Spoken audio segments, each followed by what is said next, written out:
Member to take the oath or affirmation. Secretary General, please. Shri R. Ajit, who stands elected from the Chalakudi constituency of Kerala, will now take the oath or affirmation. Sri Ash, please.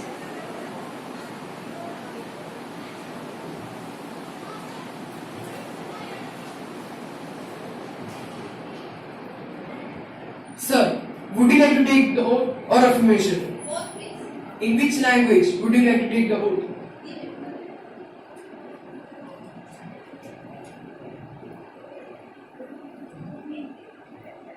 मैं श्री अजित जो युवा संसद का सदस्य निर्वाचित हुआ हूँ ईश्वर की शपथ लेता हूँ कि विधि द्वारा स्थापित भारत के संविधान के प्रति श्रद्धा रखूंगा, देश की प्रभुता और अखंडता को अक्षुण्ण रखूंगा तथा जिस पद को मैं ग्रहण करने वाला हूँ उसके कर्तव्यों का श्रद्धापूर्वक निर्वहन करूंगा।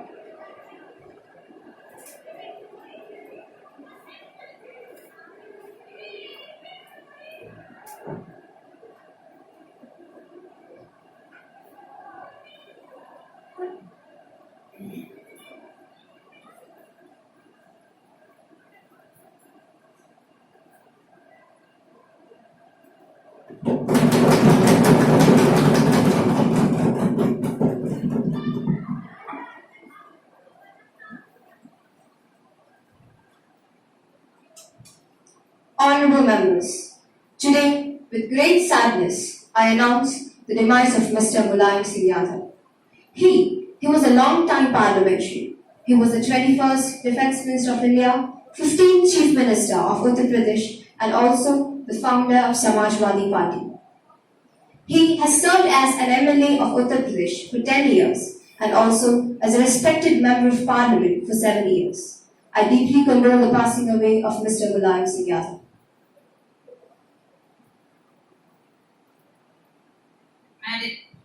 Madam Speaker, I rise to pay my tribute to Shri Mulayam Singh Yadav, whose death has been deeply mourned by us all. He was a humble and down-to-earth leader who was sensitive to the people's needs. He was very active both in state as well as national politics. He founded the Samajwadi Party, was the Chief Minister of Uttar Pradesh, and also served India as its Defence Minister.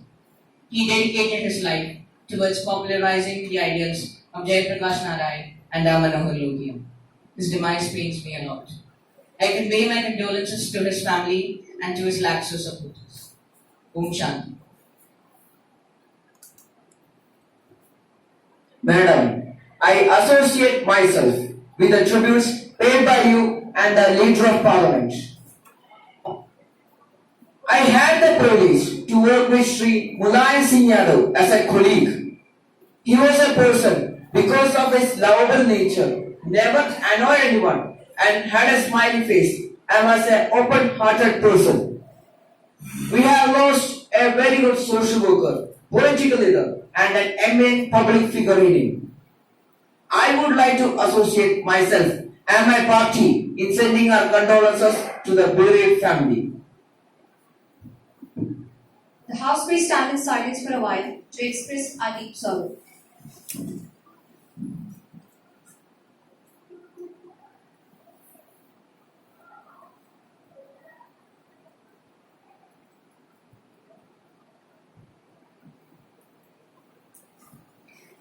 Secretary General may convey the message of condolences to the bereaved family. Yes, Madam. Prime Minister to introduce new ministers. Madam Speaker, I have pleasure in introducing to you and to the House, my colleagues, the new ministers, Srimati Michelle T.K.B., Minister of Irrigation, and Shri Lal Krishna M.L., Minister of Civil Aviation. Now, the question hour begins. Question number 101, Ms. Nivedya, please. Honorable Speaker, ma'am, will the Minister of Energy be pleased to state A. Whether the government has assessed any potential in power generating from tidal wave? If so, outcome of such assessment. B. The estimated cost of power generation from tidal wave vis-a-vis the conventional method of hydro and thermal power generation.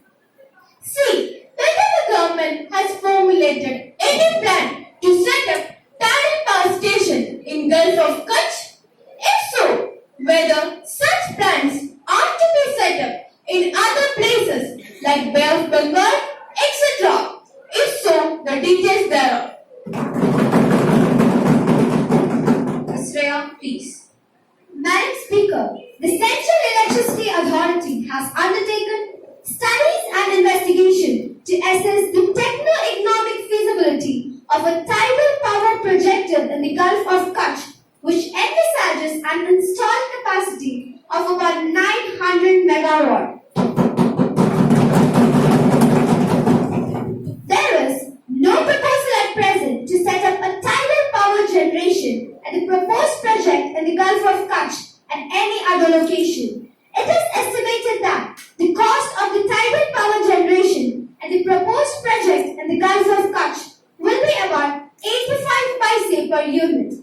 The average cost of transmission from conventional hydro and thermal power projects based on the projects recently cleared by the CEA are as under: hydro 35 to 60 paise per unit and thermal 50 to 85 paise per unit. Ms. Nivedya, please. Ma'am, I want to know from the Honorable Minister, what is the estimated cost of power generation from wind and solar system in slow comparison to power generation from hydro and thermal system, etc. Whether the pace of the program of power generation from wind and solar system has been increased in the country. Shreya, please. Madam Speaker, as far as the wind energy is concerned, the cost estimated is about 80 to 90 paise, and solar at present, if we take in absolute terms, it is much costlier because we have not yet been able to tap the solar energy on commercial basis, but experiments are being tried. If you take the cost at the production level, then the solar cost is nearly 2 rupees more than the thermal cost. We have to consider the cost delivered, that is, the cost to consumer. If that is considered, then we find that the solar can become comparable and competitive, and we are trying to establish now a 30 megawatt electricity solar plant in Rajasthan. The scheme is being worked out. Mr. Atulji, please. Madam Speaker, may I know from the Honorable Minister whether power production can be increased to 500 megawatt and coal worth 30 million tons can be saved through full exploitation of new indigenously developed technology. Shreya, please. Madam Speaker, I agree that using tidal energy, we will be able to save coal because at the coastal side, particularly, it is very difficult to transport coal and away from the plains where the coal is available. That is why we have a project which will give about 900 megawatts worth of power in the Kutch region by tidal wave. When that fructifies, the cost will be more or less the same 80 paise on transport of coal. The use of coal will be saved. I agree with the Honorable Member. Ms. Krishna, please. Madam, protection of energy is an important aspect and must thank the Minister and the Ministry for a coordinated and organized development of energy system in the country. But the transport of energy, that is transmission, is a very important factor since the loss involves 30% at other end. Madam, I would like to know from the Honorable Minister, A. What are the special measures and research that you are undertaking more particularly in superconductivity? B. What is your program regarding technological and technical advancement program for transmission of electricity, particularly through the system like superconductivity? Shreya, please. Madam Speaker, as far as the transmission losses are concerned, today the average transmission loss is about 21 to 23%. 50% of it is theft. We have made central loss. States also have their loss to save it. And this theft is only possible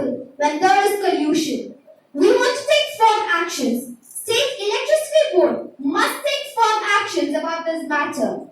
As far as the technical losses are concerned, I agree with the honorable member that using new technological advances like superconductivity, the technical losses will confront very sharply, and our nation is in fact one of the advanced countries in the world in the field of research in superconductivity. I'm sure it will be a great boon to this area of transmission of power. Now, question number 1 or 2 is Amno's, please. Honorable Speaker, ma'am, will the Honorable Minister of Railways be pleased to state the arrangements made by the government regarding the basic amenities in the railway for women? Ms. Aditya, please. Honorable Speaker, the government is highly concerned regarding this matter. In this regard, 200 railway stations have been bought under the Aadhaar Station scheme and have been provided with basic amenities like drinking water, clean toilets, waiting rooms, etc. Ms. Amnos, please. Ma'am, apart from this, security is a major issue in the railway. What is the government doing to improve the security of women in trains? Ms. Aditya, please. Honorable Speaker, the government has provided security helpline number 102 and 138 in this regard. Also, 400 railway stations are receiving CCTV camera services. Adding to this, the trains are having pink zones, that is, the compartment reserved for women for the security in train. Ms. Raya Wasim, please. Honorable Speaker, Madam, security of women is always on risk. Violence against women is increasing day by day. But no serious effort is made by the government to address this issue. What steps have been taken to cope up with these problems? Ms. Nandana, please. Honorable Speaker, safety and security of women and children in the country is utmost priority for the government. The Ministry of Women and Child Development has been administering various special laws relating to women, such as Protection of Women from Domestic Violence Act 2005, Dowry Prohibition Act 1961, Indecent Representation of Women Prohibition Act 1986, the Sexual Harassment of Women at Workplace Prevention, Prohibition and Redressal Act 2013. Ms. Raya, please. Madam, these laws have been working since the got implemented. But what initiatives has the government taken to ensure the safety of women and girls? Ms. Nandana, please. Ma'am, government considers this as a very serious issue and thus the prime concern of the country. The government has taken a number of initiatives for the safety of women and girls, such as Nirbhaya Fund for projects for the safety and security of women. In order to facilitate states or union territories, the Ministry of Home Affairs has launched an online analytic tool for police called Investigation Tracking System for Sexual Offences to monitor and track time-bound investigation in sexual assault cases. Many other steps like Safe City projects, one-stop centers and women helpline to provide 24-hour service are also working. Ms. Raya, please. Madam, I want to bring to the notice there is a gentleman. I can call him a gentleman, has today said, rapes are increasing because of women's clothing. Madam, I repeat, rapes are increasing because of women's clothing. कपड़े दूसरे पहने तो भी उनको दिक्कत है, moral policing भी करते हैं और थॉट पोलिसिंग भी करते हैं. I actually urge, सबके घर में बीवी है, सबके घर में बच्चे हैं. We should not tolerate any such thing, and unanimously this house must condemn if any man is saying that women get raped because of their clothes. I think it is shameful. It is condemnable. We have daughters. We are very proud. How does it matter? We don't judge each other on clothing. But if any man in this country is going to deem mean women like this, We all in one voice, all the members raise this and say no to this.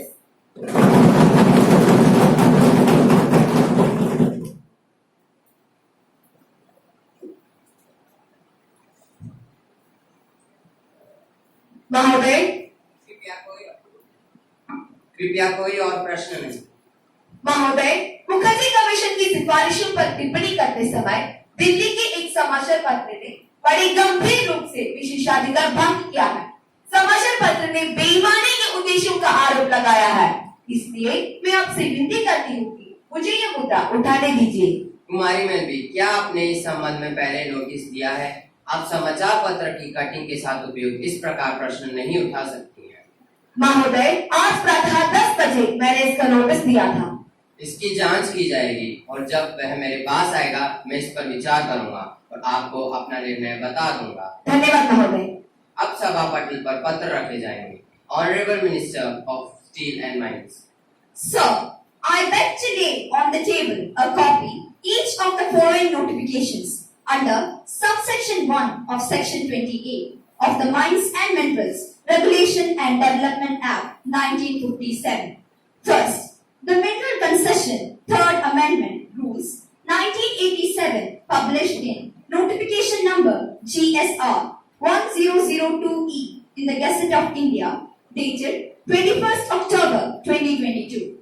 Second, S0145E published in the Gazette of India dated 4th November 2022 authorizing the Geological Survey of India to carry out such detailed investigations for the purpose of obtaining such information as may be necessary in the areas specified in the table annexed to the notification. Honorable Minister for Agriculture. Sir, I beg to lay on the table a copy each of the following papers under subsection 1, 619A of the Companies Act 1956. First, review by the government on the working of the State Farm Corporation Limited, New Delhi, for the year 2021 to 22. Second, annual report of the National Mineral Development Corporation Limited, Hyderabad, for the year 2021 to 22, along with audited accounts and the comments of Controller and Auditor General Limited.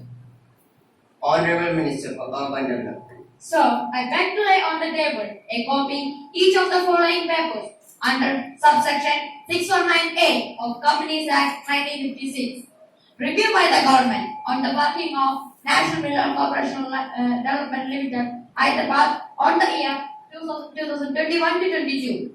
Review by the government an annual report of the National Mineral Development Corporation Limited, Hyderabad, of the year 2021 to 22, along with audited accounts and comments of Controller and Auditor General thereon.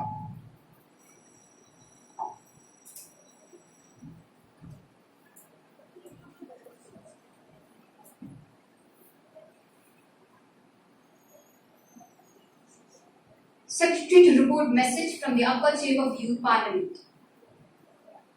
Madam, I have to report the following message received from the Secretary of the Upper Chamber of the Youth Parliament. In accordance with the provisions of Rules of Procedure and Conduct of Business in the Upper Chamber, I am directed to enclose a copy of the Illegal Migrants Bill 2022 as passed by the Upper Chamber at its sitting held on 30th October 2022. Secretary to lay on the table a copy of bill as passed by the upper chamber. Madam, I lay on the table of the House the Illegal Migrants Bill 2022 as passed by the Upper Chamber.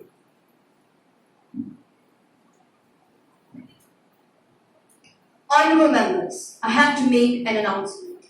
On my own behalf and that of the Honorable Ministers of the House, I have a great pleasure in extending our warm welcome to His Excellency Mr. Arjuna Ranatunga, Speaker of Parliament, and the honourable members of the Sri Lankan Parliamentary Delegation who are on a visit to India as our honoured guests. The other members of the delegation are Mr. Samir Jayasuriya, Deputy Speaker, and Mrs. Sri Mao Sena Naiki, Minister of Food and Agriculture. It is a very high-powered delegation. The The delegation arrived on Wednesday, the 23rd of November 2022. They are now seated in the special box. We wish them a happy and fruitful stay in our country. We also convey our warm greetings through them to the President, the government, and the friendly people of Sri Lanka. Now, let us take up the calling attention motion. Mr. Dhananjay, please call the attention of Minister. Madam, I beg to call the attention of the Minister of Food and Civil Supplies to the situation arising out of the reported inadequate supply of food grains to the states by the centre and the action taken by the government in this regard. Yes, Ms. Minister, please. Madam, the state government or union territories intimate the central government every month of their requirements of food grains from the central pool for the issue through the public distribution system. The allotment of food grains to the various states or union territories is made on a month-to-month basis, taking into account the availability of stocks in the central pool, the relative needs of various states, the market availability, and other related factors. These are being reviewed every month and allocations are made accordingly. During the year 2020-21, the total quantity of 153.61 lakh tons of food grains was distributed throughout the country. Thus, a sizable increase of the quantity distributed during the year 2020, which was 140.26 lakh tons only. The offtake of food grains from the central and state stocks has increased due to the failure of monsoons in many parts of the country and consequent drought conditions.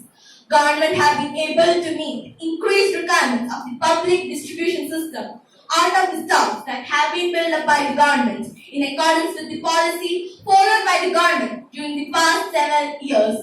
Apart from normal allocations, special allocations have also been set up by the central government to the state to meet emergent situations like flood, drought, and other natural calamities. Allocations are also being made to the National Rural Employment Program and Employment Generation Scheme, which primarily help the poor people in rural areas by providing them with work as well as food. The quantities allotted so far under these two schemes during the year 2021-22 have been about 5.75 lakh tons. I would like to mention in this connection that the management of food economy has to be a joint effort, center and states. The availability of stock in the central pool, which comes upheld for release for the public distribution system, can be sustained and improved only with the willing procurement effort on the part of the state, and also prudent and judicious release in consonance with the policy of the central government in the interest of the country as a whole. It is therefore not merely a question of demand by the state and supply by the sender, but a matter of mutual maximization of effort regarding the food management and the judicious public distribution in the context of the overall food situation in the country. I may further add that public distribution system can cater to only a part of the requirements of the people, especially the vulnerable section of the society, and cannot meet the needs of the entire population. Mr. Dhananjay, please. Madam, really, I have to thank the chair for giving me an opportunity to call the attention of the Agriculture Minister for taking up a discussion with regard to the situation arising out of the reported inadequate supply of food grains to states by the centre. That at the time, my own state is not in a position to feed the people of Tamil Nadu even for 3 to 4 weeks. Mahodaya, यह पानी की भी किल्लत है. Here, we are discussing only about food grains. Madam, I know fully well that in our country, consisting of so many states, it is a bounden duty of every state, which is a surplus state, to give it to the central pool after procuring rice or wheat, as the case may be. It is a bounden duty of the sender to provide rice to the concerned states when they are actually in need of it. There should be some mutual understanding, but not only politically, but economically also. Madam, as far as my state is concerned, We do not have natural resources as so many states in this country have. We do not have Godavari or Krishna as she mentioned here. We do not have sufficient water to cultivate our fields. But madam, when we are rice in surplus, when we are rice in abundance, we used to send it to a central pool, especially during the 2020. Madam, we have never faced such crisis that we are facing right now. Madam, the Honorable Minister just now stated that every month they are supplying rice and wheat to all the states. But madam, from June 2020, not even a single grain has been sent from the center to Tamil Nadu. Many times, I myself, our Chief Minister and the concerned Minister of our state met the officials here. They did not even care to give a proper reply to our Chief Minister and the concerned Minister of our state. They think that Tamil Nadu people will go on without taking food for continually years together? Madam, that is the state of affairs. Madam, I want to know specifically from the Minister concerned what steps they have taken so far when we have repeatedly asked that 85,000 tons of rice should be sent to Tamil Nadu immediately to feed that people there. Even though 25 days have passed, not even a single grain has been received by us. It is just like wailing after the child is dead. Let us not wail of the deaths in Tamil Nadu, but please give us rice to stop the deaths from happening. Mrs. Sion, please. Madam, may you draw the attention of the Honorable Minister to the problem of a different state. I think she will calm down in this mood while dealing with the problems of my state, particularly because there is no such conflict between my state and the central government. I only need to ask some basic question. You know that Maharashtra has always cooperated for procurement. They never failed in the contribution to the central pool, and particularly in regard to sugar. You are aware how much we produce and how much we have contributed. Now in Maharashtra, as per the statement which was given by the state government, which I am holding and the latest telex message, the rice situation is becoming precarious. From 75,000 tons per month, you have brought it down to 25,000 tons per month, whereby the ration allocation in Mumbai has been reduced to half. And in rural areas, 25% of what they were getting. So I want to know why such a reduction has been made and whether it is possible to increase the quota of Maharashtra state. Similarly, the quota of Maharashtra for wheat, which was 45,000 tons per month, has been drastically reduced to 30-35 tons level. For wheat flour, it was suddenly reduced within the last month, whereby the bakeries are being staffed. Along with this is another aspect. Will the minister give me the information, if she can, as to the position in various states, particularly in Tamil Nadu, Maharashtra and other states, with regard to ration given per adult, so that we can have a comparative view. I wanted to ask her this question, why it was reduced and whether it is possible for her to allow them to purchase as available to other states. Thank you. Ms. Vasudha, please. The first point that I want to make is that complaints are coming in larger and larger numbers from the state as well as from the consumer that the food grains supplied by the FCI are often rotten, unfit for human consumption. There is something wrong with the FCI itself. I would like the food minister to look into the matter seriously and rectify matters. Please, they should get completely out of control. This is the first which I want to make. The second point is that on 21st January 2018, I got the figures here. The then food minister on the table of the house, in reply to an unstated question, laid a statement showing the allocation and the supply from central food. If you go into these figures, every state has got less food than the actual allotment. This has been there for continuously 3 years. These are the figures what I found from your own statement. Therefore, the allotment of food grains by the central government has no meaning whatsoever. Now, I would like to make the third point. I have verified facts from her, and she said that they are true. I did not want to be contraried it. Now, the fact is, according to the statement, the Tamil Nadu government, after 1954 to 55, there has been no procurement for the names. That is, procurement had been just about 20,000 to 30,000 maximum. Maybe it was 1 lakh tons in one particular year, but still, she has stated is that the public distribution system in Tamil Nadu is one of the best. This is what is stated, and she has also stated that in all these years, through the public distribution system, on an average, 30,000 tons of rice have been supplied. I do not understand the validity of these figures. If 30,000 of tons have been supplied on an average, it comes to about 3,60,000 tons. How in procuring 20,000, 40,000 and 50,000 tons? Would it be able to supply 30,000 tons per month? Unless the Tamil Nadu government has got that mythical Akshay Patra of truth. I do not understand this. Therefore, if these figures are just planned before the people of Tamil Nadu or the people of India, they will have absolutely no credibility whatsoever with the statements made by the government of India. Therefore, in their own interest, let them do the things properly. That is all I would say with regard to that.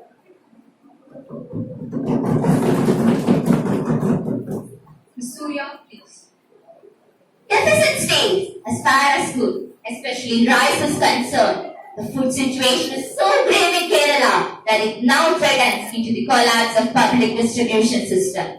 The annual requirement of rice for public distribution is 20 lakh tons. However, the monthly allocation is hardly 95,000. It is extremely meager. Moreover, several states have imposed restriction on the movement of food grains. This has resulted in the arrival of food grains in Kerala having fallen down, creating serious situation. There is failure of monsoon. The prices are rising. The government of Kerala has approached the central government for raising the monthly allocation. It is of immediate importance that the monthly allocation be increased to the original quota of at least 1,35,000 tons.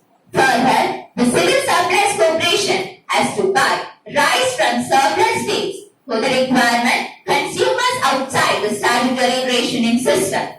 This is necessary to see that prices are kept in check and that rice is available at reasonable rates. The corporation has approached the central government for permission should be granted. We have been asked to switch over to cash crops in order to earn foreign exchange for the whole country.